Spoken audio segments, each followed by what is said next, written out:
Collapse of testimony of Black and Hicks girl's story. Big aid to Frank, Atlanta. Georgian, July 31, 1913. Although the state's witnesses were on the stand all of Wednesday, the day was distinctly favorable for Frank, partly because nothing distinctly unfavorable was developed against him, the burden of proof being upon the state, but most largely because of two other factors: the utter collapse of the testimony of one of the state's star witnesses, City Detective John Black, and the testimony in favor of Frank that was given by another of the state's witnesses, Miss Grace Hix, a 16-year-old factory employee. Girl helps Frank. Miss Hix testified that the strands of hair found on the lathing machine on the second floor might have been the hair of one of the other girls in the factory, many of whom, when they were ready to leave the factory at night, combed their hair right where they had been working.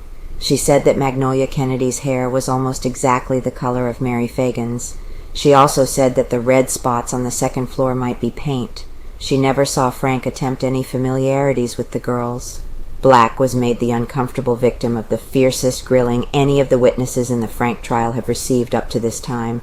Luther Rosser, chief of counsel for Frank, tore into Black the instant the city detective was turned over to him for cross-examination. Black bewildered.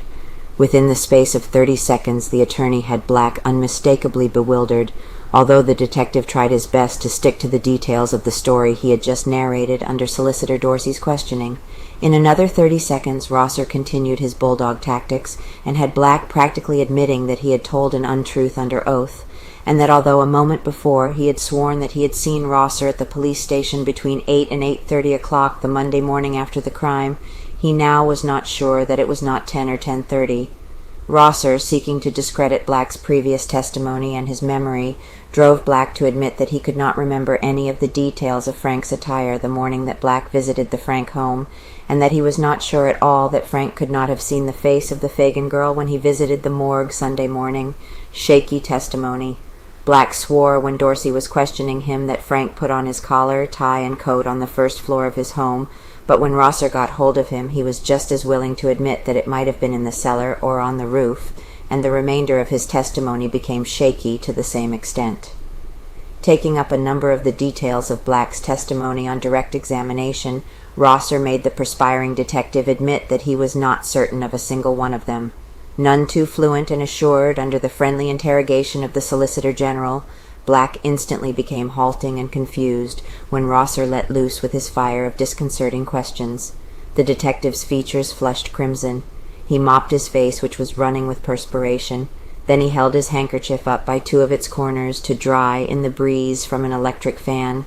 Before he could accomplish this, it must be applied again to his liquid features. He tripped and stumbled over his answers. He became hopelessly muddled as to times and conversations. He was groping, but his memory turned traitor. The plant story. The climax came when Solicitor Dorsey came out with his declarations that the bloody shirt found at Newt Lee's home was a plant, and that it was inspired by Frank or persons interested in Frank. He said that he intended to show that Black had gone to Lee's home to make a search only after Frank had informed him that several punches were missing from the time tape taken out of the register clock, and that Lee would have had time to go home between punches. The solicitor added that he proposed to show that the only interpretation of Herbert Haas's demand for a search of Frank's house was in order to open up the way for a search of Lee's house by the detectives. It took only a few moments to demonstrate that the solicitor was leaning on a broken reed. Black already had passed through the ordeal of more than an hour's grilling by Rosser, and Dorsey had him in the redirect.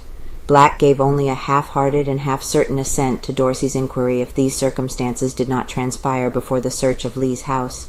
But when Rosser charged at him again, even this fragment of memory and assurance had departed from him. "Don't you know, Black, that as a matter of fact that shirt was found before Frank ever said anything to you about the misses in that time tape?" Rosser bellowed at the red-faced, wilting detective. Waited 6 minutes. Black opened his mouth, but no answer came forth. "Don't you know it?" persisted the lawyer. Still no answer. Rosser drew his watch from his pocket and held it on the witness. 6 minutes passed, and the silence continued. Judge Roan started to speak. "Give him time to answer, Your Honor," interrupted Rosser grimly, still holding the watch. "I don't remember," finally came from the lips of the witness. A moment later, Black gave up. "I'm all crossed up," he said. "I don't know where I'm at." Rosser laughed. "Come down," he said. "Come down," echoed the solicitor. J.M. Gant, discharged employee of the pencil factory, followed Black on the stand. Gant's most important piece of testimony was that Frank, contrary to the representations he made the morning after the murder, knew Mary Phagan by name. He knew this, he said, because one day when he had been talking with the Phagan girl, Frank said to him, "You seem to know Mary pretty well, Gant." Rosser brought out in his cross-examination of Gant that the young man had failed to tell of this alleged incident when he was before the coroner's jury when he was asked if Frank knew the girl, say Frank was nervous. The bulk of the state's evidence Wednesday was only for the purpose of showing that Frank was nervous, trembling, and pale on the afternoon of the tragedy, and the next morning when he was taken to the morgue and to the factory by the detectives. Gant testified that Frank seemed nervous and apprehensive Saturday night at 6 o'clock when Gant went to the factory to get some shoes he had left there when discharged. Boots Rogers and Detectives Starnes and Black testified that he acted in a nervous and agitated manner the next morning. Rogers and Black declared that Frank would not look on the face of the dead girl when they took him to the undertaking rooms.